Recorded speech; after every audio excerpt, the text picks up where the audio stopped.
Bueno, buenos días. La charla de hoy se llama Suturas en anastomosis gastrointestinal, técnicas manuales. Soy Andrés Patiño, residente de primer año de cirugía general de la UDEA. El asesor para esta charla fue el doctor Herman Cruz. Muchas gracias por la ayuda y por la asesoría. ¿Por qué hablar del tema? La mayoría de las intervenciones de cirugía digestiva, la mayoría implican una anastomosis digestiva. Esta puede ser directamente el origen de complicaciones potencialmente mortales. Por tanto, la técnica de anastomosis digestiva es esencial para prevenir la aparición de fístulas, aunque se sabe que la localización anastomótica y las características del paciente son también con factores claramente identificados. Les voy a hablar brevemente de la historia, histología, cicatrización intestinal, técnicas manuales y conclusiones.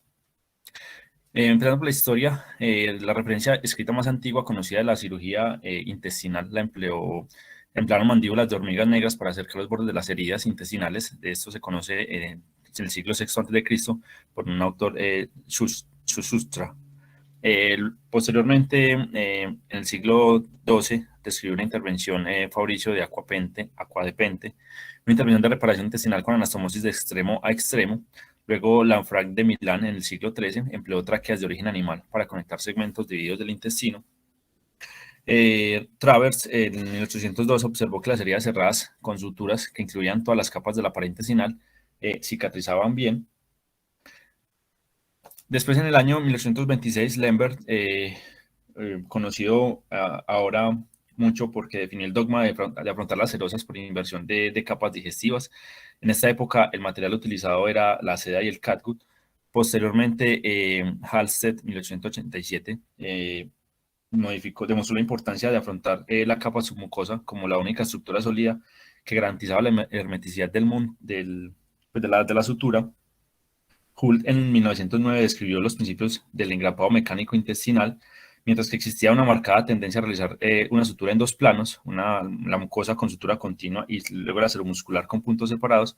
La firme insistencia de este autor, Pierre Jordan, permitió el desarrollo de la sutura en un plano que, según el autor, ofrecía una buena resistencia. Varios años después, en Estados Unidos, Orr demostró con claridad en 1969 que la sutura continua en un solo plano era eficaz y segura. Este planteamiento fue confirmado por otros autores posteriormente, y los trabajos sobre la técnica manual se desarrollaron hasta las décadas de 1980 y se centraron tanto en el material que se debían utilizar como en la forma de afrontar las capas digestivas. De forma paralela, el desarrollo de la sutura manual, la técnica mecánica también fue un objeto de muchos trabajos, pero se hablará de eso en otra charla. Importante, la pared intestinal se compone de 4 capas: la serosa, la muscular propia, la submucosa y la mucosa. La serosa es la capa más externa del intestino delgado y consta de peritoneo visceral, una capa de células mesopiteliales planas que rodea el yeyuno y el ilion y la cara anterior del duodeno. La capa muscular propia está formada por 2 capas de músculo liso, una capa longitudinal, una externa y fina capa y una interna que es más gruesa.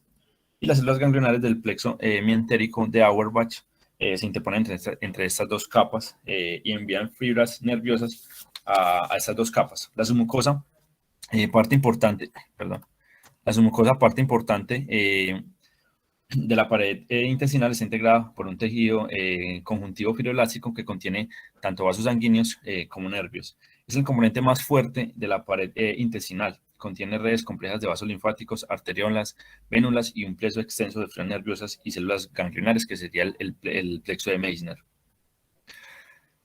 En cuanto a generalidades, hay múltiples indicaciones para hacer anastomosis intestinales. Tenemos restricciones de tumores gastrointestinales, isquemia intestinal, trauma, perforación, hernias estranguladas, fístulas intestinales, úlceras, estenosis. Hay unas contraindicaciones que pueden ser absolutas o relativas. Las absolutas es tener una inadecuada irrigación sanguínea, pero tenemos varias indicaciones relativas, como la sepsis abdominal, la inestabilidad hemodinámica, la enfermedad inflamatoria intestinal y la desnutrición, que nos pone a pensar si es prudente o no realizar la anastomosis. En cuanto a la cicatrización de una anastomosis digestiva, se realiza mediante procesos de regeneración tisular que responden a las leyes generales de la inflamación. No depende solamente de la técnica de la sutura. Se crea en 3 etapas sucesivas, que es una fase inflamatoria, una fase proliferativa y migratoria y una fase de maduración. En la primera fase, en la fase inflamatoria, hay un infiltrado hematoso difuso secundario a la respuesta vascular al traumatismo. Después de la formación inmediata de un coágulo plaquetario, hay una vasodilatación secundaria que permite la llegada de sustancias proinflamatorias como histamina y prostaglandinas y liberación de sustancias proteolíticas. En las horas siguientes se produce una llegada de células de varios tipos, polimorfonucleares neutrófilos, macrófagos y después fibroblastos que proceden del tejido intersticial y que se diferencian localmente para producir fibrino, que es un elemento clave en la cicatrización intestinal.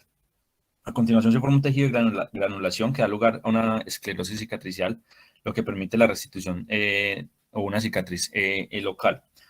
La repetilización comienza muy precozmente, alrededor de 24 horas después del trauma. La capa mucosa y la membrana basal se engruesan como a nivel de la herida y las células basales migran hacia dicha herida. Se dividen y producen pues, células hijas. La capa mucosa reconstituida es más fina a nivel de la cicatriz y se apoya en una trama fibrinosa de sostén. Se debe tener presente que en esa primera fase de la respuesta inflamatoria, la anastomosis intestinal depende completamente del sello mecánico, ya sea por suturas o por engrapadoras, y en la segunda fase, que empieza más o menos del quinto al séptimo día después de la sección y la anastomosis intestinal, existe una proliferación de fibroblastos y síntesis de colágeno que se convierte luego en el trabajo pues, como dominante, que viene pues de la parte proximal del intestino, que viene a rellenar como todo ese trauma.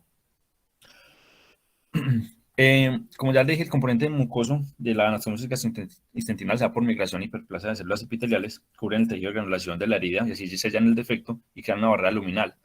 Ese sellado se puede completar en tan solo 3 días en las anastomosis gastrointestinales si los bordes están directamente opuestos. No hay eversión e inversión de la mucosa porque eso retrasa este proceso. La serosa consiste en una fina capa de tejido conectivo con la que cubre la muscular externa. Está cubierto en su parte posterior por el revestimiento mesotelial de la cavidad peritoneal. Es necesaria también una buena posición de la serosa para minimizar el riesgo de fuga y lograr se logra mejor esto con un tipo de técnica de sutura invertido. Los segmentos extraperitoneales del tracto gastrointestinal sin una cobertura pues, de serosa carecen de esta protección que da la anastomosis y tienen mayor riesgo de complicaciones y de filtrar, como se ve en el esófago y en el recto que tienen pues, mayores tasas de filtración. En cuanto a la mucosa colónica, mostró que entre 3 a 5 días hay abundantes células mesenquimales diferenciadas en la capa del músculo liso intestinal que acompañan a la invasión capilar y estas se pueden transformar adicionalmente en músculo liso. Entonces, para comparar la cicatrización del tracto gastrointestinal respecto a la piel, se ve que la ganancia de fuerza de las heridas intestinales en condiciones normales es mucho más rápido que en las heridas cutáneas. Toma aproximadamente 5 a 7 días ganar esa fuerza tensil, mientras que en la piel se puede demorar inclusive hasta 15 a 20 días. Segundo, el músculo liso y los fibroblastos que fabrican colágeno en el tracto gastrointestinal, lo que le da más fuerza y más rapidez a la cicatrización intestinal, lo que en la piel solamente los fibroblastos son los que producen el colágeno. Y en la serosa da una protección extra. Hay unos factores que influyen en la cicatrización de las anastomosis, con independencia del modo de la realización, ya sea manual o mecánica, debe reunir unas condiciones indispensables, que son como unos pilares obligatorios que garantizan una buena cicatrización. En cuanto a los factores locales, la discontinuidad parietal es indudablemente el elemento que más depende de la técnica quirúrgica. Una separación excesiva de los puntos o un afrontamiento inadecuado crea espacios difíciles de llenar por el tejido de granulación y la tensión de separación de los bordes es un factor fundamental de discontinuidad parietal. Todo esto se ve favorecido por el edema inflamatorio que produce tras la sutura y eso puede alterar también la discontinuidad de los bordes. La neovascularización local es directamente responsable de la magnitud del proceso inflamatorio. Fenómenos isquémicos locales como exceso de coagulación, traumatismos repetidos de la aguja, pueden alterar como esta neovascularización local. La alteración del tejido de granulación depende de muchos factores, como el grado de necrosis, la inclusión de focos de mucosa y de microorganismos intestinales, la reacción de cuerpo extraño, ya sea por el tipo de sutura o por el tipo de las grapas. y la infección, que modifica los fenómenos de cicatrización debido a reacciones enzimáticas que alteran la calidad del colágeno local y que pueden aumentar ya sea una fase inflamatoria o no. Con respecto a los generales, pues tenemos el estado nutricional, un factor importante para la cicatrización intestinal, la defensa del huésped y el estado hemodinámico. Los aspectos fundamentales de la anastomosis, entonces tenemos que mientras que la hermeticidad suele ser un criterio suficiente de buena cicatrización de una anastomosis vascular, no solamente basta la hermeticidad para una anastomosis digestiva, sino que depende de muchos parámetros. Y ningún cirujano que realice una anastomosis digestiva puede garantizar que haya ausencia de una dehiscencia anastomótica posteriormente. Hay que adoptar una actitud probabilística, por lo que se debe reunir unas condiciones necesarias para tener una buena cicatrización. Estos aspectos fundamentales son los siguientes: la ausencia de cualquier tensión de los tejidos que se va a afrontar. Esta condición es fácil de obtener para estructuras móviles como el intestino delgado. Plantea problemas en ocasiones para vísceras profundas o fijas. Por ejemplo, en la cirugía cólica requiere con mucha frecuencia una movilización del ángulo cólico izquierdo o maniobras de movilización del colon transverso para llegar al recto. Y eso puede aumentar la tensión en los tejidos. La vascularización adecuada de los tejidos digestivos. Las superficies de la sección anastomóticas deben estar bien vascularizadas, tanto desde el punto de vista arterial como venoso. Se puede evaluar de forma visual. Hay algunos equipos que disponen de pruebas con verde de indocianina, que después de su inyección permite identificar mediante una cámara pues, infrarroja las zonas perfectamente vascularizadas de los tejidos. La técnica quirúrgica para anastomosis debe ser de calidad y es el único aspecto en el que el cirujano influye en la calidad de la cicatrización. La verificación de la anastomosis manual se puede hacer con la prueba de hermeticidad al aire con colorante, que es útil, pero no es indispensable para probar una anastomosis. La hemostasia de los segmentos anastomóticos. Se sabe que la hemorragia local puede activar enzimas y alterar el tejido de granulación local, lo que puede alterar toda la cicatrización, como lo dije previamente. Y ya el entorno local y general favorables, por ejemplo, la sepsis o condiciones en pacientes con cáncer avanzado, intervenciones urgentes por peritonitis generalizada o una oclusión intestinal, presencia de factores de inmunodepresión del paciente, como tabaquismo, diabetes, corticoterapia a largo plazo, puede obligar a pensar y no hacer la anastomosis o diferirla por el mayor riesgo de que se complique y pueda filtrar. Con respecto a factores en la fuga de la anastomosis, se sabe que la fuga intestinal es la complicación más temida en la construcción de las anastomosis intestinales y lo que más pensamos y antes de saber, de empezar a hacer la anastomosis, qué factores hay para que fugue. En general, se presenta entre el 1 al 2% de los procedimientos, aumentando la morbilidad, la mortalidad y las días de estancia hospitalario. Todos esos factores que contribuyen a la fuga anastomosis se han dividido en propios del paciente, el estado nutricional, estabilidad hemodinámica, terminaciones intestinales sanas, factores técnicos como la unión, la técnica quirúrgica, la unión ceromuscular, la brecha mesentérica, la ausencia de obstrucción distal de la anastomosis, si hay contaminación fecal o formación de hematoma, el sitio de la anastomosis, como dije anteriormente, las anastomosis esofágicas fugan más que cualquier otra anastomosis, más o menos el 5% en la literatura, o las anastomosis rectales bajas, 4.5 al 8%, por otros factores pues, como son la tensión y el sitio donde está. Y ya alto riesgo de factores que puedan fugar, hacer que fugue una anastomosis, está la anemia, la diabetes, la radiación, la quimioterapia, la inmunosupresión y la enfermedad de Crohn, pues porque alteran ese tejido. En ese estudio, en Egipto, en los hospitales, se logró, comprendido entre 2016 y 2019, se sometieron unos pacientes a anastomosis intestinales para intestino delgado, excepto duodeno y patología y colorectal. Este incluyó 315 casos de anastomosis intestinales. De esos 27 desarrollaron fuga y lo que quisieron ver ellos era cuáles factores habían influenciado en la fuga. Para los autores, después de hacer el análisis multivariado de todos los factores, se dieron cuenta que el tiempo quirúrgico, ya sea por una electiva o emergencia, y el nivel de albúmina eran los factores independientes para aumento de la fuga anastomótica. También decían que el fumar, ¿cierto? Que la inestabilidad hemodinámica, aunque sobrepasaba el 1, el intervalo de confianza, que aquí no lo puse, pero daba una tendencia a que daban más riesgo de una filtración de la anastomosis. Con respecto al tipo de material de sutura, pues la sutura ideal, no hay una sutura ideal para ninguna sutura adherida, ¿cierto? Pero el material de sutura ideal sería aquel que presente mínima inflamación y máxima fuerza en la fase de cicatrización.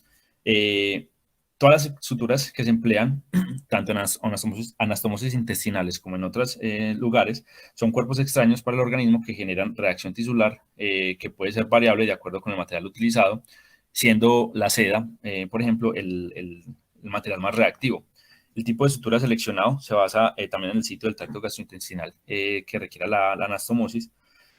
La sutura debe ser fuerte para proveer el soporte mecánico necesario a la anastomosis en el periodo crítico de la cicatrización y lo suficientemente fina para minimizar el trauma al tejido. Como suturas no absorbibles se han utilizado en suturas gastrointestinales tanto la seda, el nylon, el polipropileno, el acero inoxidable. Y como suturas absorbibles también se ha utilizado en todos sus tiempos el Catgul, el ácido poliglicólico, la poliglactina, la polidoxanona y el poliglucanato o el Max. El Catgul ya no se utiliza porque la fuerza tensil solamente la da por 5 días, ¿cierto? Siendo inferior a la tensión máxima, a la periodo de cicatrización crítica, perdón, que se requiere en las anastomosis intestinales. Y además se afecta mucho la inflamación, genera mucha reacción, por lo cual no es recomendable en las cirugías gastrointestinales porque nos puede aumentar como el riesgo de que se vaya a filtrar. Con respecto a las suturas absorbibles, la mayoría retienen el 50% de su fuerza tensil por 2 semanas, son degradadas por hidrólisis, lo cual no son afectadas por enzimas presentes en un ambiente inflamatorio o infectado. Sin embargo, las suturas que tienen varias hebras, pues pueden aumentar el riesgo de contaminación entre las hebras y de que generen películas de infección si el tejido está contaminado, lo que puede más adelante promover pues, mayor inflamación y mayor riesgo de filtración. En cuanto a las suturas no absorbibles o de absorción lenta, monofilamentos se acercan más a la sutura ideal, promoviendo la cicatrización de la anastomosis, aunque puede producir también reacción en el tejido por ser un tejido pues extraño. Esa tabla, aunque se ve poco, le quería mostrar más o menos para ver, y es desde una casa comercial, ahí me disculpo, pero para mostrar más o menos que el Vicryl, por ejemplo, que se puede utilizar en las anastomosis intestinales, mantiene su fuerza tensil más o menos en 75% en 2 semanas, lo que nos da como una fuerza adecuada para la anastomosis gastrointestinal. Siendo el PDS uno de los mejores, no, la polioxanona, no PDS, polioxanona, que en el 80% en 2 semanas retiene todavía su fuerza tensil y en 4 semanas retiene también su fuerza tensil por encima del 70%. Con respecto a las condiciones prácticas, entonces la realización de una anastomosis es una etapa aparte en el desarrollo de un procedimiento quirúrgico. Requiere unas condiciones de realización específicas debidas esencialmente al riesgo de contaminación del campo quirúrgico hasta entonces que era aséptico en el momento de la cirugía por el líquido digestivo.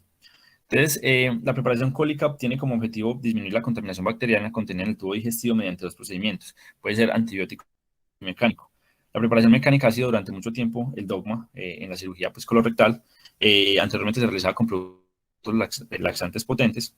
Sin embargo, la sociedad francesa del tubo digestivo no recomienda la preparación mecánica en cirugía cólica por las complicaciones que puede generar y las fístulas con el uso de polietilenglicol, pero sí se puede utilizar en la cirugía rectal, ya que disminuye pues, las complicaciones infecciosas. Los instrumentos también que se utilizan para la abertura del tubo digestivo y para la realización de la anastomosis se colocan siempre aparte del cirujano en una condición aséptica lo que más se pueda. En el momento de hacer la anastomosis se debería de cambiar los guantes al final pues, del denominado tiempo séptico donde estamos contaminados, y el pinzamiento intestinal no es indispensable, pero puede resultar útil en algunos casos para disminuir la contaminación del campo quirúrgico. La sección del tubo digestivo, cuando se hace la anastomosis, se realiza después de la denudación de la serosa. El nivel de sección de la anastomosis debe situarse en una zona correctamente vascularizada, alrededor de 5 milímetros del meso, para conservar una cantidad de tejido suficiente para la sutura. La sección debe ser perpendicular y respetar siempre las ramas de la arcada, pues de la arcada vascular para el colon o la arteria mesentérica superior para el intestino delgado. Y el control vascular se realiza idealmente mediante ligaduras selectivas. La sección del tubo digestivo debe efectuarse progresivamente con tijeras o con un bisturí frío, de modo que se despliegue la mucosa para controlar los vasos sanguíneos. La pared intestinal debe mantenerse en tensión y esa tensión se obtiene exponiendo el tubo digestivo dispuesto entre las dos manos del cirujano o del ayudante o únicamente con la mano contraria pues, del cirujano. Los vasos de la lámina de la submucosa se deben electrocoagular de forma selectiva con una pinza fina con dientes o con una pinza pues, de Halsted para evitar mayor área de coagulación. Eh, la sección del intestino delgado del colon también puede realizarse de una sola vez con tijeras rectas o con el bisturí eléctrico, siempre manteniendo la tensión en el tejido intestinal y no coagular la pared que perjudicaría la vitalidad de la estructura tisular.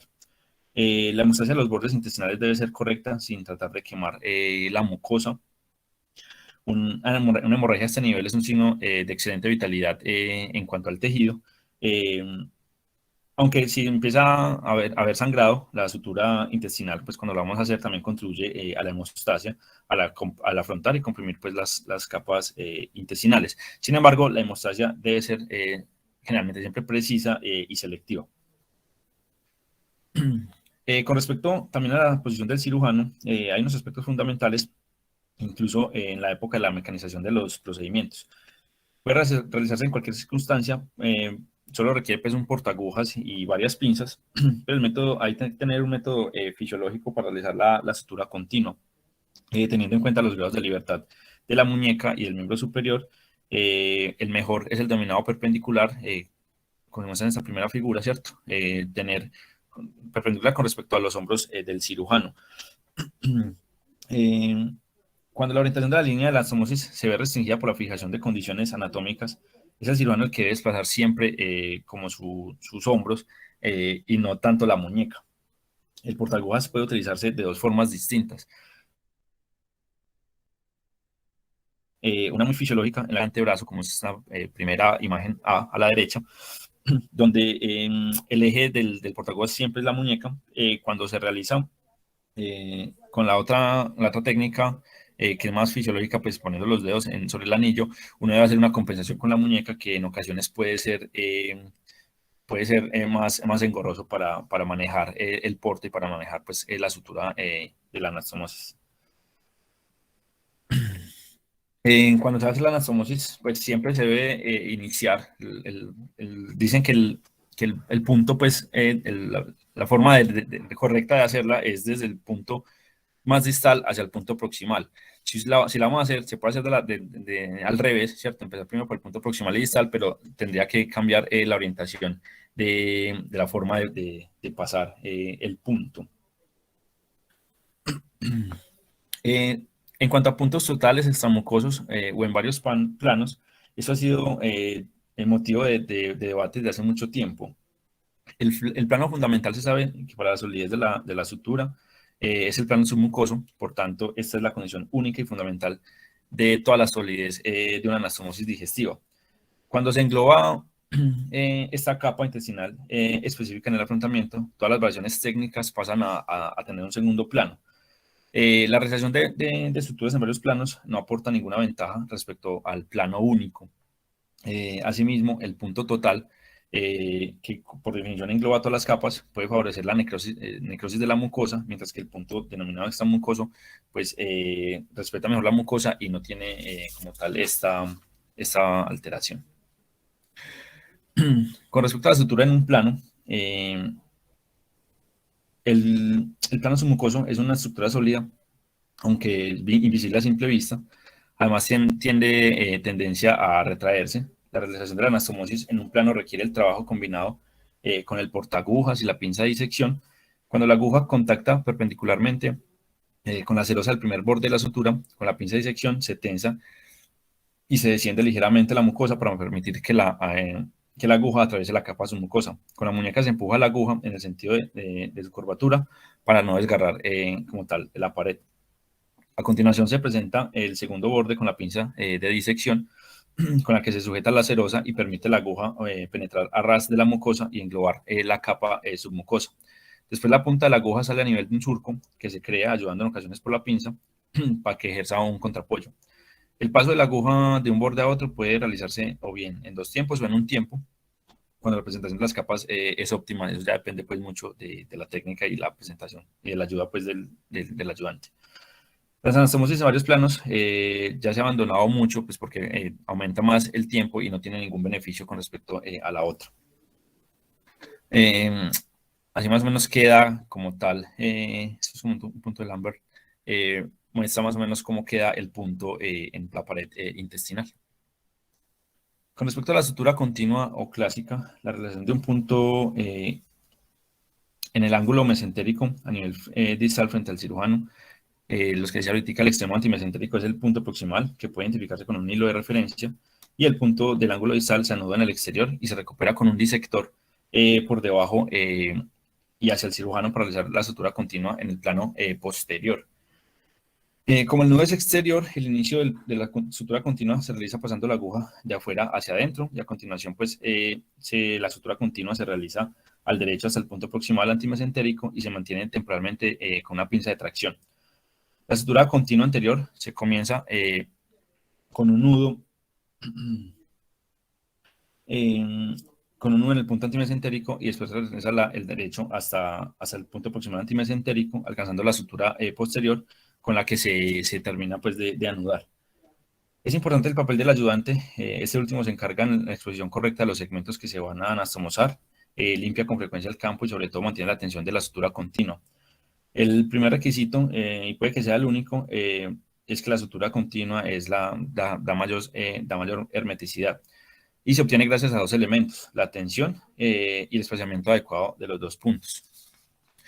Todo esto es más o menos difícil con el tipo de sutura usada.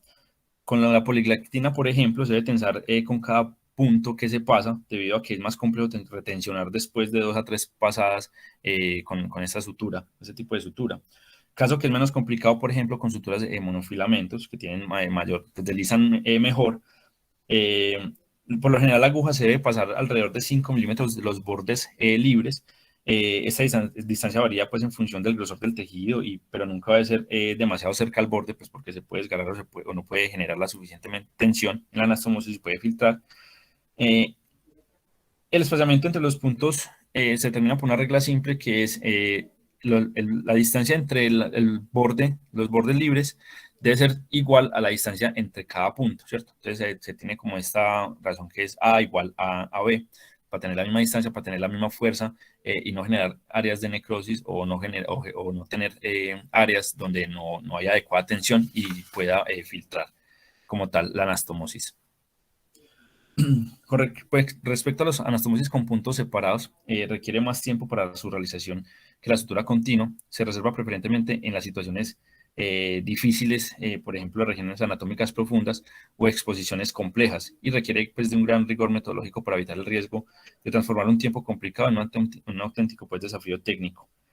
La anastomosis se realiza por planos. Primero se realiza el posterior y después el anterior. Cuando todos los puntos se han anudado y los hilos se han cortado, se empiezan a hacer los nudos. Cada punto se pasa del lado contrario hacia el cirujano y después se deja identificado con una pinza pequeña, con la que se ejerce una ligera tracción, como lo muestra en la figura, lo que facilita la exposición. Y cada hilo pues conserva su aguja. Cuando ya todos los puntos se han pasado, identificado y ordenado, pues se anuda en el sentido inverso de su paso, para así generar pues como la integridad de la pared. Esta revisión sistemática de técnicas anastomosis colorectales de la revista JAMA dan pues evidencia de todo lo que acabo de hablar. Con respecto al material de sutura, ellos dicen que las suturas de monofilamento no absorbibles o de absorción lenta parece ser la primera elección para anastomosis colorectales. Sin embargo, no hay una evidencia pues, de nivel 1 que confirme esta hipótesis, pero la tendencia es a que se utilice más como este tipo de sutura. El espacio entre cada punto de sutura, la distancia entre 5 y 10 milímetros, probablemente da buenos resultados. Eso se ve con un nivel de evidencia 1B en 5 ensayos clínicos que ellos analizan. Con respecto a la sutura a un plano versus a dos planos, las anastomosis a un solo plano toman menos tiempo y menos costo y menor o igual frecuencia de fugas intestinales con un nivel de evidencia 1B. Por eso se utiliza, como les dije anteriormente, la sutura en un plano, más por disminuir tiempos quirúrgicos. Y la sutura continua versus puntos separados, ambas técnicas también presentan la misma frecuencia de fuga intestinal sin encontrarse superioridad de una técnica sobre la otra. Por tal motivo, se prefiere la sutura continua, pues más fácil de hacer, menos tiempo quirúrgico también, y eso pues, da mejor pues para el paciente y para el equipo quirúrgico. Con respecto a las anastomosis por regiones corporales, se tiene que la anastomosis esofagogástrica se efectúa en una región anatómica de acceso fácil por una vía para esternocleidomastoidea izquierda. La exposición se realiza mediante un separador autoestático de Beca, procurando no lesionar el nervio recurrente, el laringio recurrente izquierdo al rechazar la tráquea. Se encuentra el esófago cervical y se anastomosa a una plaza generalmente gástrica, en ocasiones cólica, tras una cirugía de resección, dependiendo pues de la anastomosis que se vaya a hacer. Se puede realizar los dos tipos de anastomosis, tanto manual o mecánica, y la principal complicación es la estenosis anastomótica secundaria a una fístula, que en ocasiones pasa desapercibida. Con respecto a la anastomosis manual, que se utilizan para la abertura del tubo digestivo y para la realización de la anastomosis, se colocan aparte pues, del cirujano y sus ayudantes, se cambian de guantes siempre al final, denominado tiempo séptico. Con respecto a la anastomosis esofagoyeyunal, después de la gastrectomía total, tiene un acceso abdominal, se realiza un asa de intestino delgado en Y, se puede poner por método manual y mecánico, y la anastomosis manual se rige por los mismos principios descritos previamente en la esofagogástrica. Con respecto a la gastrosmosis gastroyeyunal, se realiza después de una gastrectomía distal subtotal. No se ha demostrado ninguna diferencia entre las técnicas manual y mecánica. Sin embargo, el desarrollo de la laparoscopia ha contribuido más al uso predominantemente del grapado. Se realiza, con respecto a la pared intestinal gástrica, presenta la particularidad de tener una vascularización profusa y requiere una hemostasia muy cuidadosa cuando se realiza una anastomosis manual. Se desaconseja abrir en un plano el estómago y en su lugar, primero incidir por capas la serosa y luego la muscular hasta la mucosa. De ese modo se controla selectivamente todos los vasos mucosos y se hace una hemostasia selectiva.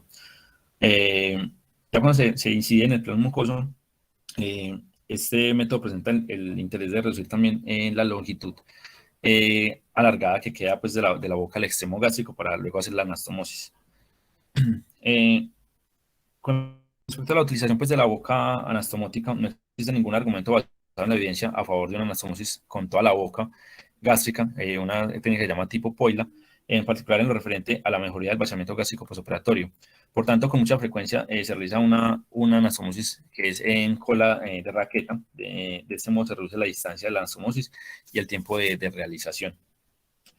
La orientación del asa yeyunal, la gastroparesia postoperatoria, es un problema frecuente y recurrente tras la anastomosis en el estómago, aunque la boca anastomótica sea perfectamente permeable. Lo importante no es el peristaltismo en este tipo de anastomosis, sino que la parte distal del muñón gástrico, es decir, la que queda la curvatura mayor, se corresponda con la porción distal de la abertura yeyunal. La anastomosis se puede realizar cuando la gastroyeyunal, cuando es lateral entre el estómago y la primera asa yeyunal que se asciende de forma transmenso o precólica. La sección del intestino delgado debe ser de una longitud equivalente a la boca gástrica e incluso ligeramente superior, porque los ángulos anastomóticos gástricos consumen como tal el tejido intestinal. Entonces, se debe pensar como una tensión especial hasta unión. Una parte de esas combinadas, la parte del estómago, una parte se hace con las grapas y luego la otra parte pues, se anastomosa con las dos bocas, tanto en el yeyuno como en el estómago. Con respecto a la anastomosis gastroduodenal, se trata de un montaje que es terminal entre toda la boca duodenal y toda la parte de la boca gástrica. Se puede realizar una manera de Kocher para despegar pues como la parte del duodeno, y después se puede utilizar para aproximar sin tensión el marco duodenal al estómago restante. La anastomosis puede realizarse en una forma que es de cola de raqueta, se llama. El plano posterior puede ser difícil y en tal caso es mejor realizarlo con puntos separados, prestando atención particular al punto superior, que es también el punto pues, en el ángulo entre las dos estructuras. Con respecto a las anastomosis sobre el intestino delgado, pues hay diferentes, se efectúa mediante una sutura continua clásica o variantes. Cae la facilidad de estas anastomosis, de que las estructuras digestivas son móviles. Con respecto a la anastomosis, se llama con respecto a los componentes pues, que se van a unir y dependiendo si se van a unir en su extremo terminal o lateral. Cuando se implantan las dos bocas terminales, pues sería término-terminal. Cuando el asa proximal llega a la parte lateral del intestino, pues la parte distal, que se llama anastomos, ya sería término lateral. O al contrario, sería lateroterminal, cuando la proximal es la que se van a anastomosar con la parte distal. Y cuando los dos están unidos en su forma lateral, pues se llamará laterolateral. La anastomosis ileocólica y colocólica no se ha demostrado ninguna diferencia pues, entre las técnicas manual y mecánica. La anastomosis tipo laterolateral o terminolateral depende sobre todo de la disparidad pues, del calibre entre el colon y el ilio. Con respecto a la anastomosis manual, la vascularización cólica es de tipo terminal. Las arterias se unen en el borde antimesentérico, como se ve en la imagen, sin una auténtica anastomosis. Por este motivo es lógico realizar la colotomía no en las tenias, porque podría interrumpir la arteriola y el flujo sanguíneo y generar aumento de la filtración por necrosis de la pared, sino hacerla de manera longitudinal. En el borde antimesocólico entre las tenias o perpendicular como tal al eje cólico, como se ve en las líneas azules. Con respecto a la anastomosis colorectal alta e ileorrectal, no se ha demostrado ninguna diferencia entre las técnicas manual y mecánica. Sin embargo, se da prioridad al grapado mecánico cuando se realiza una laparoscopia, como dije previamente. Esta anastomosis se efectúa después de una colectomía izquierda, incluyendo la unión rectosigmoidea. Por tanto, se efectúa pues, a nivel de la porción alta del recto, por encima del fondo de saco de Douglas, una región anatómica que aún todavía es fácil pues, el acceso. En la anastomosis manual de esas dos estructuras, en la mayoría de los casos, puede realizarse mediante una sutura continua clásica tras un descenso completo del ángulo cólico izquierdo. La anastomosis puede ser termino-terminal si se logra la congruencia perfecta, o colorectal lateroterminal cuando el diámetro del recto es excesivo respecto al del colon. Por tanto, este último se cierra a nivel del muñón mediante grapado con una grapadora lineal. Se expone el plano anterior, que se sutura con puntos separados. Perdón. Se expone el plano anterior, que se sutura con puntos separados. Después se realiza el plano posterior, lo que permite prescindir la pinza y terminar el plano anterior. Con respecto a la anastomosis colorectal baja, su realización es mejor con una sutura mecánica, por lo cual pues, de eso se hablará mejor en la próxima charla. Con respecto a la anastomosis ileorrectal, se realiza después de una colectomía subtotal. Sus características técnicas son idénticas a las descritas a la anterior. La especificidad en estas anastomosis es el riesgo de torsión del asa del intestino delgado, que debe comprobarse siempre sistemáticamente antes de anudar, debido a que existe un gran riesgo de oclusión interna bajo el orificio mesentérico. También se debe cerrar pues, como tal el promontorio. Esta anastomosis colonal y la ileanal siempre se debe realizar de forma manual, o bien directamente entre el tubo digestivo descendido y el margen anal, o bien mediante pues, un reservorio. Hay múltiples pues, técnicas. La colocación del cirujano y la exposición del margen anal son esenciales para el desarrollo correcto de ese tiempo quirúrgico. Toda la zona perineal se cubre con campos y el paciente se coloca en posición de litotomía, con los muslos flexionados, las piernas elevadas. Atención para ahí, no estirar como tal el nervio ciático. El margen anal se vierte con puntos simples vertidos anocutáneos dispuestos en cuadrantes, o bien con un separador pues, específico que se llama tipo Lone Star, como se muestra pues, en la figura. La primera condición necesaria para cualquier anastomosis, especialmente colonal, es la ausencia pues, de tensión. Ya para terminar, entonces, les traigo estos artículos. Este artículo del doctor Zanabria, de la revista colombiana de cirugía del 2010, que nos habla de las anastomosis intestinales, tanto manual o mecánica, en un plano o en dos planos, no solamente en cirugía colorectal, pero nos dice que la sutura mecánica versus sutura manual en cirugía de emergencia las divide por enfermedades no traumáticas, enfermedad traumática o cirugía electiva. La enfermedad no traumática muestra pues con un ensayo de 201 pacientes, donde la incidencia de filtración fue del 7.5% para mecánica y 8.5% para manual. Nos dice pues que no hay diferencia entre una sutura o la otra, y la única diferencia fue pues el tiempo quirúrgico empleado, siendo mayor para la sutura manual que para el grapado mecánico. En la enfermedad traumática no hay información con respecto a este tema hasta el 2010. Posteriormente se hicieron otras colaboraciones, otras metaanálisis que ya les voy a mostrar, donde tampoco había pues como tal una diferencia. En la cirugía electiva, la anastomosis enteroentéricas, tampoco hay información derivada de revisiones sistemáticas o de buena calidad que exploren como tal esta pregunta.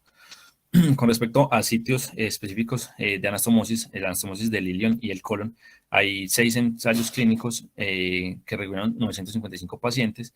El punto de los que querían ver la licencia de sutura mecánica fue menor que con la sutura manual, mostrando pues un OR 0.34 con un intervalo de confianza de 0.14 a 0.82, con una disminución aproximadamente del 65% del riesgo y un tiempo de realización menor. Ese ha sido como el único de los temas pues que han ido más como hacia favor del grapado mecánico. Y no dan diferencias pues en cuanto si se trataba de cirugía de cáncer o no. Con respecto a las anastomosis colon, hay 9 RCTs con 1.233 pacientes, donde la licencia fue similar entre los dos grupos, sin contraindicación según la localización de la anastomosis. Sí hubo mayor estenosis en el grupo de la sutura mecánica, con un OR pues, que va de 2.02 a 6.35, especialmente en el grupo de suturas colorectales y extraperitoneales. Con respecto a la sutura en un plano o versus en dos planos, una revisión sistemática, donde dan 6 estudios con 670 participantes, la mayoría pues, fueron de cirugía electiva, pero tampoco hubo diferencia en la frecuencia de licencia de la anastomosis entre los dos grupos, entre realizarla a un plano o dos planos.